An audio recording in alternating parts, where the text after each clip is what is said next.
Assalamualaikum warahmatullahi wabarakatuh. Gimana teman-teman? Kabarnya sehat selalu ya untuk kita semua. Semoga kita diberi kemudahan dan kelancaran untuk melunasi hutang-hutang kita. Oke, langsung saja nih kita bahas. Video ini saya bikin singkat aja. Ini menjawab pertanyaan yang sering banget dipertanyakan kalian. Terutama buat lo yang lagi galau karena galbay alias gagal bayar pinjol di beberapa aplikasi pinjaman online, mungkin di Kredit Pintar, mungkin di Tunaiku, Kredivo atau Akulaku dan sejenisnya. Nah, pertanyaan adalah ketika galbay atau gagal bayar jadi pilihan, apa yang harus kita lakukan? Dan risiko apa yang kita akan dapatkan?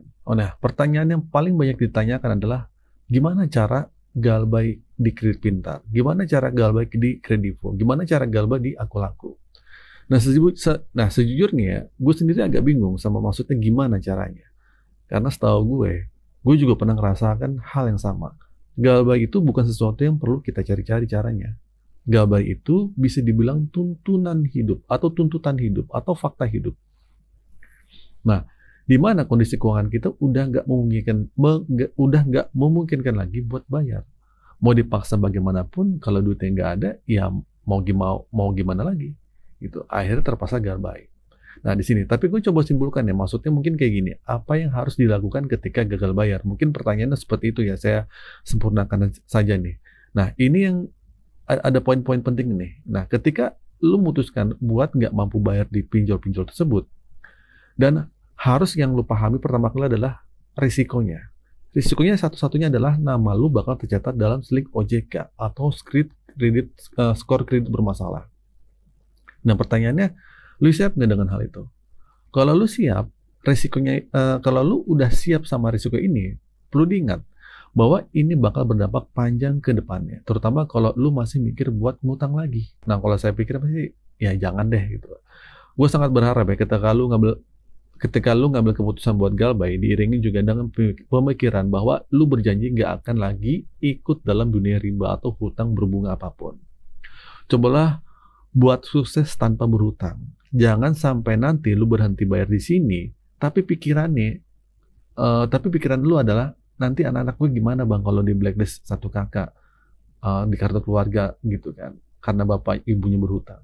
Nanti anak-anak gue tuh bakal bisa minjem lagi enggak dan semacamnya. Nah, hal ini jangan dibiasain mewariskan hutang keturunan kita. Nah, lebih baik kita tanamkan bahwa hutang itu enggak terlalu baik untuk kehidupan kita, ya. Nah, hutang adalah tagihan pasti, sementara rezeki adalah misteri. Nah, terkadang misteri itu sulit dibongkar. Nah, kita beranggapan bahwa penghasilan kita bakal stabil terus kan, tapi kenyataannya penghasilan bisa saja drop di tengah jalan. Oke, balik ke pertanyaannya, apa yang harus kita lakukan? Di sini ada 3 ya, kalau lu sudah galbay atau galbay itu jadi pilihan terakhir lu. Yang pertama, siapin mental dan logika.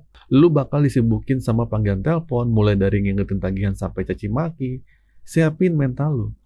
Selain mental, logika dan pemikiran juga harus jalan. Jangan sampai ketika lu berkomunikasi atau di telepon atau ada kata-kata yang gak enak keluar dari mulut penagih hutang, akhirnya lu jadi baperan. Kalau lu baperan, bisa-bisa lu nekat gali lubang tutup lubang. Dan itu kehancuran buat diri kita. Ini yang harus ditanam paling pertama. Terus yang kedua, cari sumber masalah. Putusin komunikasinya. Seiring waktu berjalan, lu harus cari sumber masalahnya. Di mana letak pemicunya, kepanikan ini dan keresahan ini. Berdasarkan pengalaman, sumber masalah terbesar adalah dari teleponnya. Dari telepon kalian, dari HP kalian, dari WhatsApp kalian, dari email kalian. Nah, orang-orang ketakutan yang menerima telepon, ketakutan baca chat WhatsApp, dan ketakutan baca email, ketika lu udah tahu ini jadi sumber masalah, putusin semua komunikasi yang terhubung. Ganti nomor, hapus WA, hapus email, dan blokir nomor-nomor yang mengganggu itu. Nah, yang ketiga nih, yang terakhir, fokus pada support internal dan tetap kerja. Jangan terlalu fokus pada soal DC yang datang, DC lapangan, kunjungan ke rumah, itu nggak usah, dan segala macam. Lebih baik lo fokus cari waktu yang paling tepat buat cerita dan berbagi cerita ini ke sama orang tua, mungkin ke suami atau ke istri. Terbukalah kalau kalian punya hutang, terbukalah kalau kalian sedang terlilit sama pinjaman online, supaya lu dapat dukungan secara internal. Nah, itulah cara buat lu menyatakan galbay. Nah, dengan begitu, seiring waktu, lu bakal bebas. Tapi jangan lupa ya, tetap bekerja keras, tetap berusaha ngumpulin duit lo, suatu saat lo ada rezeki, bayar. Mana tahu suatu saat nanti lo ada rezeki lebih, lo akhirnya bisa bernegosiasi untuk melunasi hutang-hutang kalian. Oke, itu saja teman-teman video kali ini. Semoga video ini bermanfaat. Akhir kata dari saya, assalamualaikum warahmatullahi wabarakatuh.